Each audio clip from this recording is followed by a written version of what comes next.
अस्सलामुअलैकुम to all of you. आज की इस वीडियो में जो पोएम है ओ अर्थ वेट फॉर मी जो लिखी है पाब्लो नेरुदा ने, तो इसके जो टेक्सचुअल क्वेश्चंस हैं तो उनके आंसर्स हम डिस्कस करेंगे। ठीक है, तो इस पोएम से रिलेटेड जो ओ अर्थ वेट फॉर मी है, इस पोएम से रिलेटेड मैं ऑलरेडी 2 वीडियो अपनी चैनल पे अपलोड कर चुका हूँ, जिसमें मैंने जो पहली वीडियो है उसमें समरी डिस्कस करी है, समरी एंड जो ऑथर है उससे रिलेटेड एंड जो अबाउट टेक्स्ट हैं तो उससे रिलेटेड। उसके बाद जो सेकंड वीडियो है तो उसमें मैंने जो लाइन बाय लाइन एक्सप्लेनेशन है, जो पोइटिक डिवाइसेस हैं एंड जो थीम्स हैं तो उनको डिस्कस करा है। तो अगर आप में से कोई इन वीडियो को देखना चाहता है तो मैं लिंक्स डाल दूंगा डिस्क्रिप्शन बॉक्स में, तो वो जाके वहाँ से देख सकता है फिर। ठीक है, फ़िलहाल वीडियो में आगे बढ़ते हैं एंड जो पहला क्वेश्चन है तो उसको भी डिस्कस करते हैं। Question number 1, What does the poet mean by the expression return me to my wild destiny? जो क्वेश्चन नंबर 1 है तो वो यही है कि जो पोएट है उसने यूज़ करा है expression return me to my wild destiny. जो उसने बिगिनिंग में ही ये लाइन बोली है तो हमें ये चीज़ बताना है इसका मतलब क्या है या ये क्या सिग्निफाई करता है।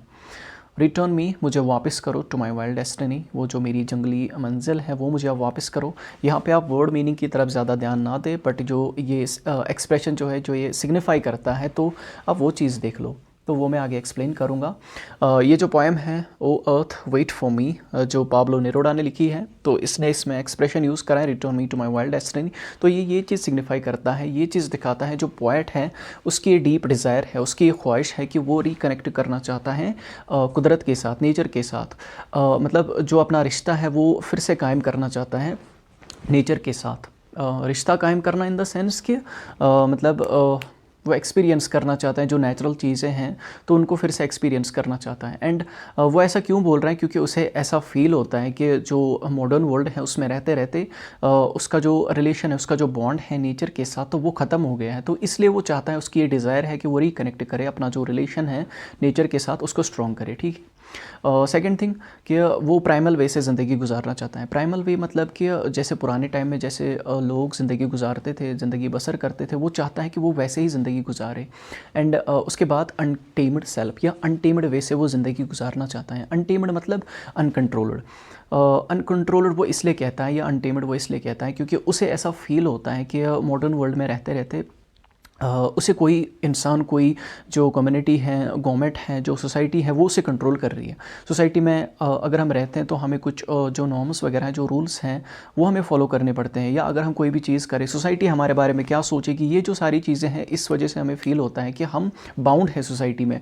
तो जो पोएट है उसकी ये डिज़ायर है कि वो इस सोसाइटी से दूर रहना चाहता है एंड मतलब नेचुरल वर्ल्ड में अपनी ज़िंदगी गुजारना चाहता है जहाँ पर उसे कोई भी डिस्टर्ब आके ना करे। ठीक है, तो आगे जो पोएट है उसकी ये भी डिज़ायर है कि जो मॉडर्न सिविलाइजेशन है, जो इसकी ट्रैपिंग्स हैं वो मैंने बताया कौन सी ट्रैपिंग्स हैं, क्योंकि उसे बाउंड फील होता है तो यहाँ से वो दूर रहना चाहता है। ठीक है, इस मॉडर्न सिविलाइजेशन से, इस मॉडर्न वर्ल्ड से वो दूर रहना चाहता है एंड नेचुरल वे से ज़िंदगी गुजारना चाहता है जहाँ पे उसे कोई भी आके ना छेड़े, मतलब उसे कोई भी आके स्पॉयल ना करे, कोई भी आके ख़राब ना करे उस ज़िंदगी को। ठीक है, तो वो वैसे ज़िंदगी गुजारना चाहता है, मतलब जंगलों में वो ज़िंदगी गुजारना चाहता है या पुराने वे से ज़िंदगी अपनी बसर करना चाहता है।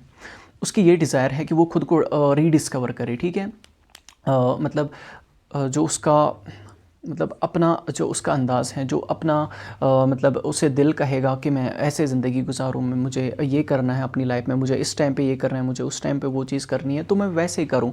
कोई भी आके मुझे ये ना बोले कि ये क्यों कर रहे हो, वो क्यों कर रहे हो। तो वो इसलिए उसकी ये जो डिज़ायर है, मतलब या ये जो एक्सप्रेशन है return me to my wild destiny, तो इसका यही मतलब है या यही चीज़ सिग्निफाई करता है कि वो इस मॉडर्न वर्ल्ड से, इस सोसाइटी जो है, इसके जो कॉन्स्ट्रेंट्स हैं, इसके जो रुकावटें हैं, इनसे वो बहुत ज़्यादा दूर रहना चाहता है एंड वो एक ऑथेंटिक लाइफ गुजारना चाहता है, मतलब कि एक सच्ची ज़िंदगी गुजारना चाहता है, मतलब जो उसका दिल करे वो करना चाहता है, उसे कोई भी आके कंट्रोल ना करे, तो वो वैसी ज़िंदगी गुजारना चाहता है। ठीक है, तो ये जो एक्सप्रेशन है मतलब ये हमें दिखाता है जो पोएट है उसकी ये डीप डिज़ायर है कि वो एक सिंपलर ज़िंदगी गुजारे। हाँ, अगर उसके पास पैसा कम होगा, उसके पास रिसोर्सेज कम होंगे, उसके पास प्रॉपर्टी कम होगी, बट उसके पास एक अच्छी चीज़ होगी, वो है सुकून। वो सुकून की ज़िंदगी गुजारेगा, वो एक प्योर ज़िंदगी गुजारेगा एंड उसका जो कनेक्शन है, उसका जो रिश्ता है नेचुरल एलिमेंट्स या ओवरऑल हम कहें जो नेचर है उसके साथ उसका जो रिश्ता है, उसका जो बॉन्ड है वो स्ट्रॉन्ग होगा। तो ये जो एक्सप्रेशन है इसका मतलब यही मतलब है या यही चीज़ सिग्निफाई करता है। ठीक है, आई एम श्योर कि आपको ये जो पहला क्वेश्चन है वो अच्छे से समझ में आ गया होगा। तो बढ़ते हैं अपने नेक्स्ट क्वेश्चन की तरफ। Question number 2, how does the poet evoke a strong sense of natural forces in the poem. जो क्वेश्चन नंबर 2 है वो ये है कि जो पोएट है वो कैसे रिकॉल करता है जो मतलब नेचुरल फोर्सेज उसने यूज़ करे हैं पोएम में, उनको वो कैसे रिकॉल करता है। या सिंपल टर्म्स में समझे, क्वेश्चन का मतलब ये है कि जो पोएट है उसने बहुत सारे नेचुरल फोर्सेज का यूज़ करा है इस पोएम में।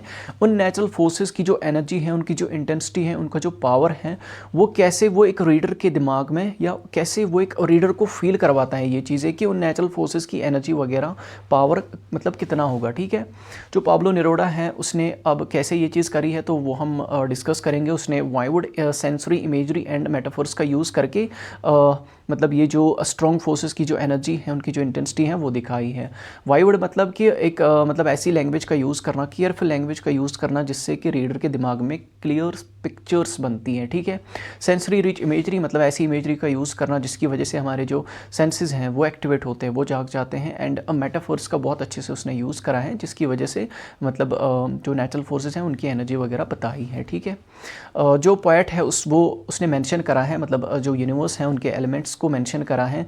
लाइक सन को मेंशन करा है, रेन को, एरोमा मतलब smell, swords falling from the sky, swords falling from the sky ये मतलब बारिश हो सकती है, बर्फ़ हो सकता है। ठीक है, एंड सॉलिटरी पीस मतलब कि वो जब एक इंसान अकेला होता है घास के मैदानों में तो वहाँ पे मतलब चुप्पी होती है। ठीक है, dampness near the river margins मतलब जो वो वेटनेस होती है रिवर मार्जिन्स में। The smell of the last tree जो मतलब स्मेल होती है लास्ट ट्रीज़ की।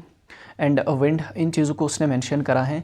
तो ये जो एलिमेंट्स हैं मतलब जो एलिमेंट्स जिन एलिमेंट्स की उसने बात करी है, इससे क्या होता है कि मतलब एक रीडर जो है वो कनेक्ट होता है नेचुरल वर्ल्ड के साथ। मतलब जब उसने ये सब चीज़ें यूज़ करी हैं मतलब ऐसे और इनको ऐसे इनका डिस्क्रिप्शन ऐसे दिया है जिसकी वजह से जो एक रीडर है उसके दिमाग में क्लियर पिक्चर्स बनती हैं कि नेचुरल वर्ल्ड जो है वो कैसा होगा, इसके जो फोर्सेस हैं तो वो कैसे होंगे। ठीक है, और आगे ये चीज़ बताता है कि जो पोएट है उसने मतलब ऐसा डिस्क्रिप्शन दिया है, ऐसे पिक्चर्स का यूज़ करा है जिसकी वजह से जो मतलब अर्थ है, जो रॉ अर्थ है मतलब जिसको कि छेड़ा ना गया हो, मतलब जैसे पुराने टाइम में जो अर्थ जैसे होती थी तो बिल्कुल वैसी ही एक इमेज जो है वो दिमाग में बन जाती है। एंड अर्थ के जो एलिमेंटल पावर्स हैं तो उनकी जो मतलब उनका एक आइडिया दिमाग में बन जाता है। ठीक है, तो वो वर्ड्स का यूज़ करता है like aroma, swords, damp, wind, alive like a hot. तो मतलब वो इमेजरी का यूज़ करता है जिसकी वजह से जो रीडर है उसके दिमाग में ये आइडिया आता है कि जो नेचर है वो कैसा होगा, उसकी इंटेंसिटी कैसी होगी, जो ये नेचुरल फोर्सेस हैं उनकी इंटेंसिटी कैसी होगी, उनकी जो एनर्जी है वो कैसी होगी, उनका जो पावर है वो कैसा होगा। तो आई होप कि आपको ये वाला क्वेश्चन भी अच्छे से समझ में आ गया होगा। तो बढ़ते हैं अपने नेक्स्ट क्वेश्चन की तरफ। Question number 3, what's the tone of the speaker in the poem, illustrate with reference to the text. जो क्वेश्चन नंबर 3 है तो वो यही है कि जो स्पीकर है उसका कैसा टोन है इस पोएम में। तो टेक्स्ट से रेफरेंस उठा के हमें इस क्वेश्चन का आंसर करना है। ठीक है, तो हमें ये चीज़ बताना है कैसा टोन है उसका, सैड है, सीरियस है, हैप्पी है, जॉयफुल है, तो कैसा है तो वो हमें बताना है। एंड वैसे जिन्होंने पोएम पढ़ी होगी तो उनको पता है कि कैसा टोन है स्पीकर का। फ़िलहाल अभी इस क्वेश्चन को आंसर करते हैं। जो टोन है स्पीकर का इस पोएम में तो that's one of deep longing, मतलब वो डिज़ायर वाला है। उसकी इल्तिजा है वो कभी सन से कभी अर्थ से मतलब इल्तिजा करता है। एंड उसका बहुत ज़्यादा डीप रेस्पेक्ट है नेचर के लिए। ठीक है, जो पोएट का टोन है वो कंटेम्पलेटिव भी है मतलब और थॉटफुल टोन भी है, मतलब वो सोचने पे मजबूर करता है। या जो पोएट है उसका ये डिज़ायर है कि वो रिकनेक्ट करना चाहता है अर्थ की जो नेचुरल ब्यूटी है उसको फिर से एक्सपीरियंस करना चाहता है। जो प्योर फॉर्म ऑफ लाइफ है मतलब जो कि वो बोलता है कि जो प्रिमिटिव वे ऑफ लाइफ है वो एक प्योर फॉर्म ऑफ मतलब प्योर वे ऑफ लाइफ है, तो वो वैसे ज़िंदगी गुजारना चाहता है। मतलब उसकी डिज़ायर ये है कि वो अर्थ की नेचुरल ब्यूटी को एक्सपीरियंस करना चाहता है, प्योर फॉर्म ऑफ लाइफ को जीना चाहता है। ठीक है, एंड हमें भी ये सोचने पे मजबूर करता है कि हमें भी अपना जो रिलेशन है नेचर के साथ तो उसको स्ट्रॉन्ग करना चाहिए।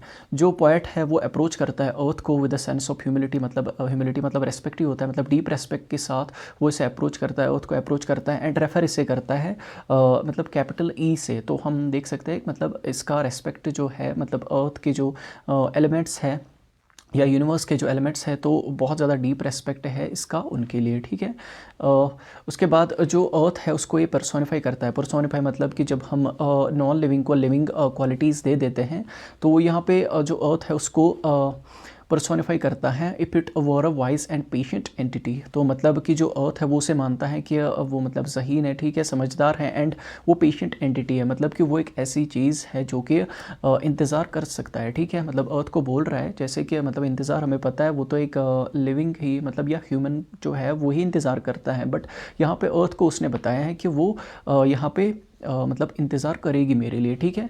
जो पोएट का जो टोन है मतलब उसमें हमें ये भी देखते हैं कि जो पोएट है वो लाइक उसको अर्जेंसी है, ठीक है, मतलब वो जल्दी जल्दी में है, क्योंकि पोएट जो है वो यहाँ पे जो अर्थ है उसको इल्तिजा करता है कि आप मेरे लिए वेट करो। मतलब इससे वो ये चीज़ जाहिर करना चाहता है कि मतलब वो खुद को ना कि मतलब डिस्कवर करना चाहता है कि मतलब जो उसका ट्रू सेल्फ है उसको डिस्कवर करना चाहता है, एंड उसका जो कनेक्शन है नेचर के साथ उसको स्ट्रॉन्ग करवाना चाहता है। तो इसके लिए हम ये चीज़ भी देखते हैं कि वो मतलब जल्दी में है, क्योंकि पता नहीं ज़िंदगी का कब मौत आ सकती है, तो वो चाहता है कि मतलब जल्दी जल्दी से वो खुद को डिस्कवर करके उसके लिए वो अर्थ को कहता है कि आप मेरे लिए वेट करो ताकि मैं खुद को डिस्कवर करूँ, एंड मैं ये जो नेचुरल चीज़ें हैं ये फिर से एक्सपीरियंस करूँ, ठीक है। तो आई होप कि ये वाला क्वेश्चन भी आपको अच्छे से समझ में आ गया होगा। तो आगे डिस्कस करते हैं। Question number 4, discuss the use of images and metaphors in the poem. Question number 4 जो है वो ये है कि पोएट ने पोएम में बहुत सारी इमेजेस एंड मेटाफर्स का यूज़ करा है, तो उनको हमें डिस्कस करना है, ठीक है। इमेजेस, मेटाफर्स एंड बाकी भी जो पोएटिक डिवाइसेस हैं तो ये मैं ऑलरेडी एक्सप्लेन कर चुका हूँ एक सेपरेट वीडियो में, तो यहाँ पे इसको मैं फिर से एक्सप्लेन नहीं करूँगा। तो पढ़ के ही आपको सारी चीज़ें अच्छे से समझ में आ गई होगी, बट अगर स्टिल किसी को डाउट रहता है तो वो मेरी वो वीडियो देख सकता है, तो उसकी लिंक भी मैं डिस्क्रिप्शन बॉक्स में डाल दूँगा, तो फिर वहाँ से जाके आप फिर इस चीज़ को भी देख सकते हो। बाकी आपको पढ़ के ही सारी चीज़ें समझ में आ जाएगी, तो आप इसको देख लो।